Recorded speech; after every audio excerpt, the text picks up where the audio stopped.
Hey everybody, Jeff-McErlain, and today I want to talk about keeping your vintage Stratocaster 6-screw tremolo in tune with vintage tuners. And I'll explain what this thing is in a little bit.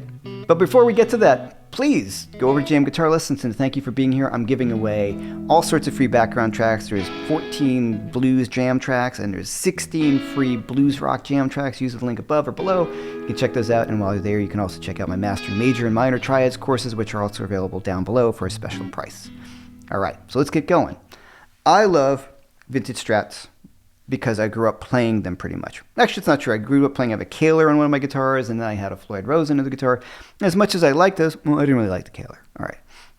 I started playing more vintage-style Stratocasters, and I really loved the sound of a traditional 6-screw Fender old-school bridge that Leo invented in the 50s. It's amazing how well it stays in tune if the guitar is set up properly. So let me take you through the things that will make your guitar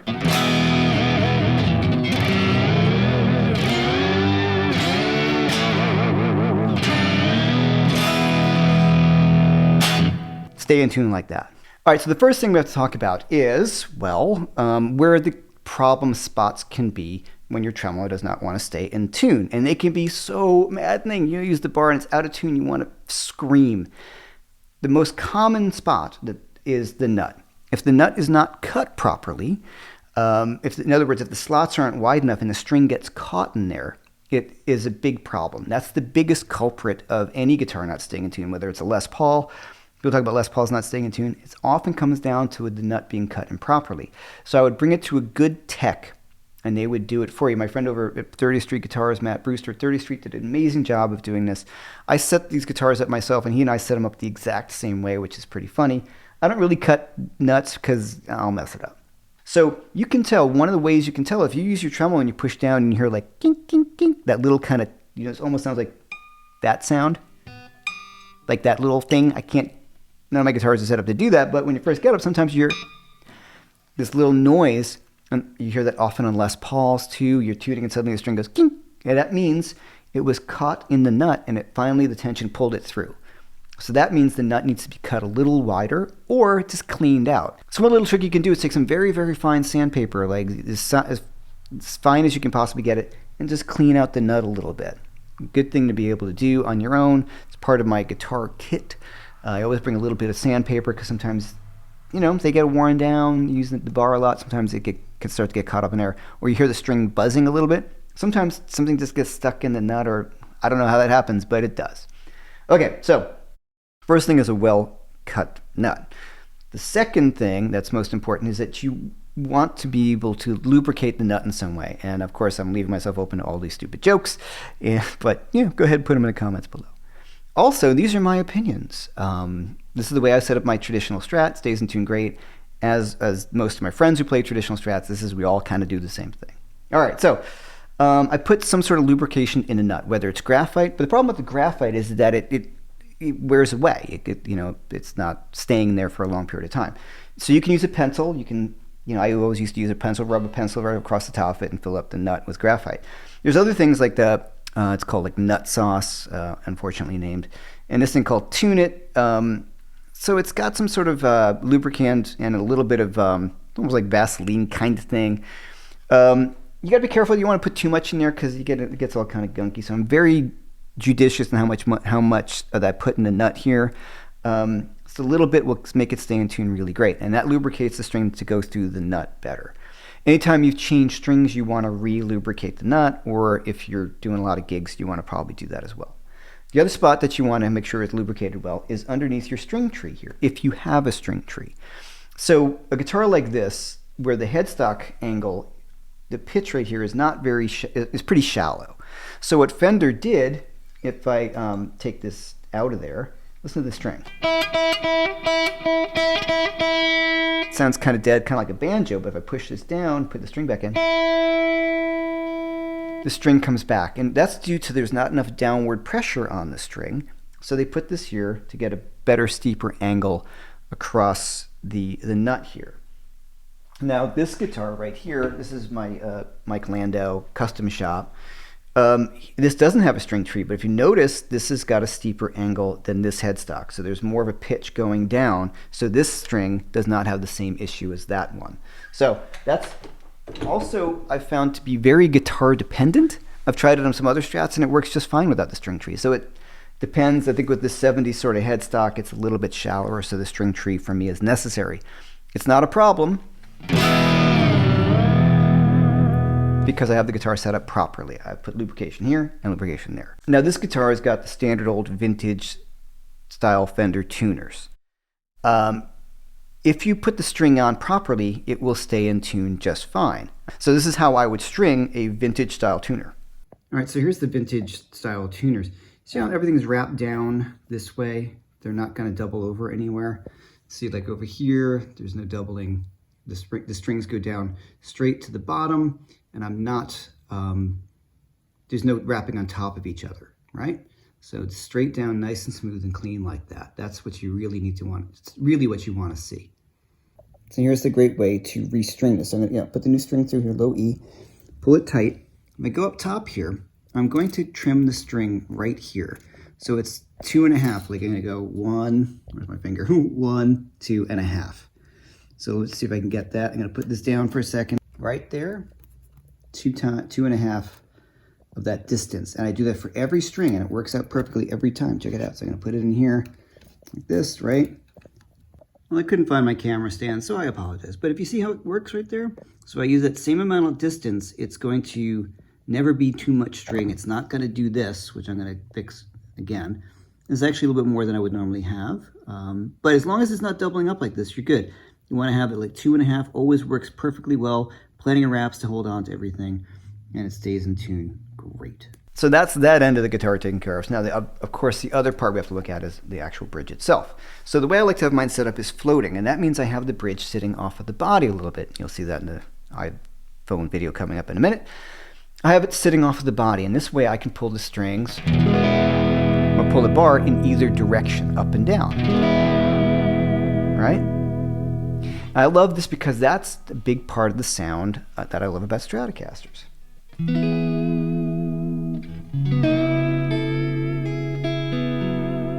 If the tremolo is against the body and you can only push downwards, you can't get that really cool floating in between. If you're a big fan of David Gilmour and Jeff Beck, like I am, probably my two favorite guitar players, and guys like Michael Landau and pretty much any modern guy who uses a tremolo, except for Eddie. His bridge was locked against the body. So Eddie's the king. I can't argue with the king. But for the way I like it, I like to have the bridge floating a little bit, right? Your mileage may vary. Now, the problem with a floating bridge, of course, is since it works on tension, right? The springs over here are creating a fulcrum, pulling this direction. It's evened out against the tension of the springs this way. So it's equal tension where you want it to sit, right? Where it comes back. So the problem is if I bend a string, I change the tension on this end so that the bridge will move as I bend a string. Let's see if we can see that.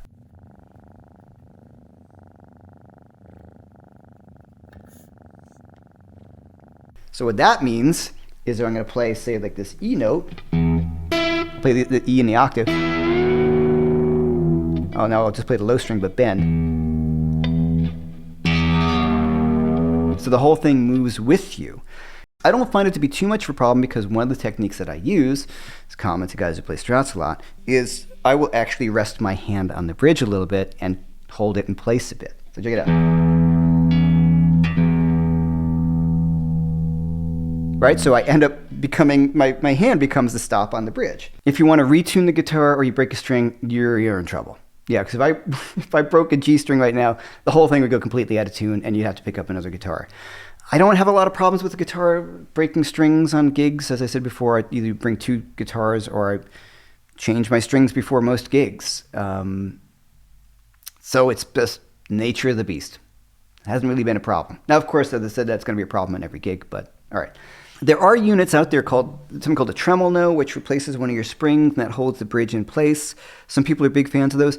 I've tried them on a guitar. I thought it was cool, but I didn't love the way it felt. It changed the feel of the bridge a little bit. Maybe it wasn't set up right. People are going to talk about it in the comments. I've tried a few. I'm just used to this. I like this. I like it. It's great. It's perfect. I have no problems with it. Also, now, there's a number of ways you can set the springs, and there's lots of ways to how many springs you want to have in there. Some people like all 5 springs. I like 3 in a sort of triangle way. I saw this from Eddie Van Halen at first, and I realized a lot of other people do this as well. So I like the bar to feel fairly loose, not too loose, but enough where I can push down on it. I don't want to have to feel like I'm putting 5 springs and pushing really hard. There's all sorts of things I can get really crazy with. And I've done this, believe me, because I'm a lunatic with this, is I'll take each spring that I find, if I get a set of springs, and I'll bend them and try to find the ones that all feel the same. Because they're going to have different tensions. And different companies, I think it's called Raw Vintage Saddles, you could put 5 of them in there, but they're looser springs, so it feels like 3. Some people say they sound better. They can, I don't know. Probably. But how far run down the rabbit hole do you want to go? I just really want the Strat to sound like a Strat and to stay in tune.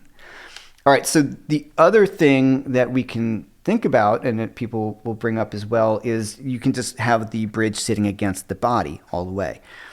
For me, that loses that beautiful Strat thing of the tremolo, of the vibrato going either direction, or the idea of being able to pull up a note in a kind of a Jeff Beck fashion, which I love. Now, I have my guitar set kind of like a minor third and plus some. And look, came back in tune great. I think Jeff Beck had it a major third on his G string. These are all things that you would get used to. My vintage Strat, my old one, I have floating just about a half step, just enough where I can do this. I'm a little more gingerly on that guitar because I don't want to break that bridge, if you can. I don't know. I'm a little safer with that guitar. Another key element is going to be how your screws are set down here. All right, so here's a close-up of my dirty guitar. As you can see, the 2 screws I have on the sides here are lower down than the others. So I just bring the screws up a little bit with the Phillips head. Be very careful. Make sure you get the right size screwdriver because you don't want to strip those because that'll stink. You see how they're sitting a little bit higher? And I almost do follow the radius a little bit. This is 7 1/4, which is my favorite. But it's not a big deal, but it does sit higher. The inside 4 do sit higher than the outside 2. So I think most of the play is coming, or most of the pivot is coming from the outside 2 screws. Obviously the other ones are doing something, but it's mostly playing off of those 2. Still feels like a 6 screw. If you put them all together, it still feels pretty much the same. One thing I want to talk about that's really big for me and playing a Strat that feels comfortable, or any bar with a tremolo, is the actual angle in which the bar sits. Here down at the bottom of the body, and here above the pickups. That's a really personalized thing that whatever you maybe grew up playing, or you develop your playing style around that, you want to probably have it fairly consistent across all your guitars because that's the way you play the guitar. So now the first thing, I hold the bar when I'm using it pretty much between my pinky and my ring finger. Right, like that, And I let the bar do the work. Push down, let it come back into tune on its own. Right?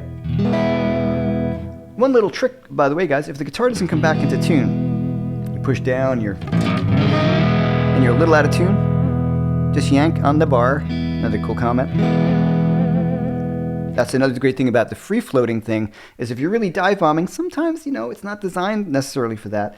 If you just pull back up on the bar a little bit and give it a little yank there, sometimes it'll take care of anything that got caught up in the nut or in the string tree. So another hot tip.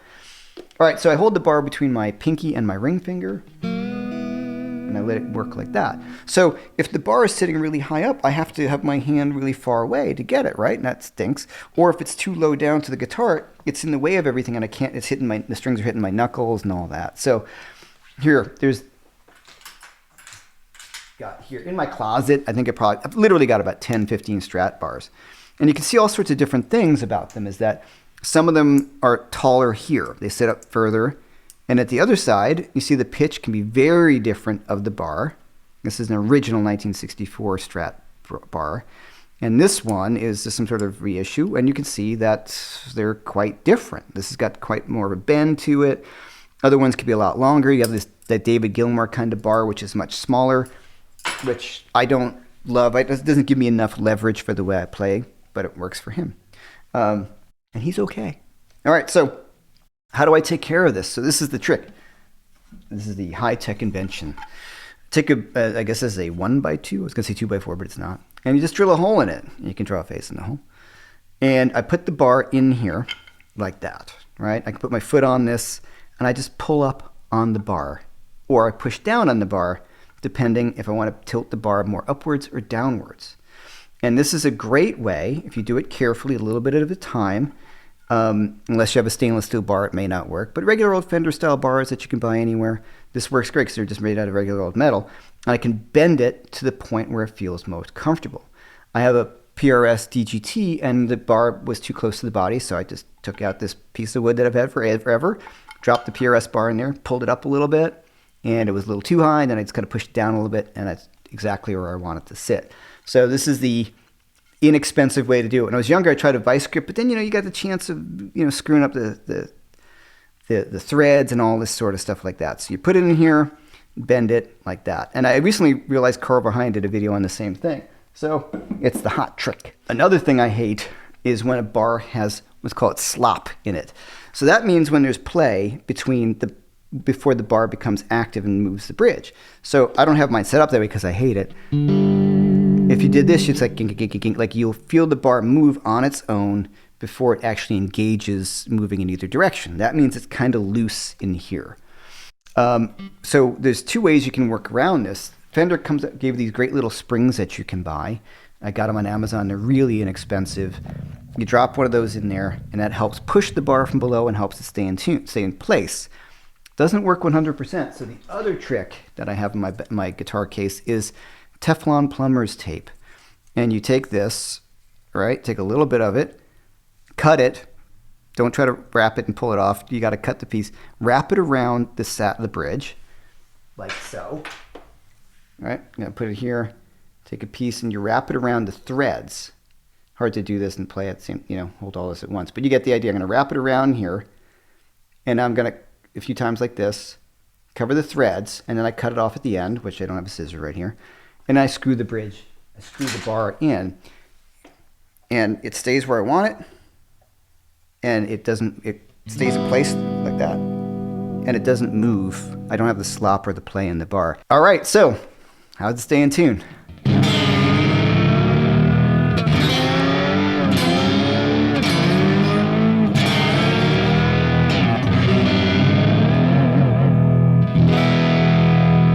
So there it is. Those are vintage style tuners, no locking tuners, and a traditional old Strat style 6-screw bridge. And if you set the guitar up right, it stays in tune beautifully. If you have any of your own secret tips for your Strat to stay in tune, put it in the comments below. I'd love to hear from you. And of course, like everything, be cool. This is just a Strat. How you do it may be different. Some people like Floyd Rose, some people like this or that. I just love this. It's served me well for ages, stays in tune great, and it's been my favorite tremolo since I started playing guitar. All right, thanks everyone. I'm Jeff McErlain. Please, once again, go over to JM Guitar Lesson, check out all the cool courses, masterclasses I have there, and the free backing tracks. Until then, I will see you guys later.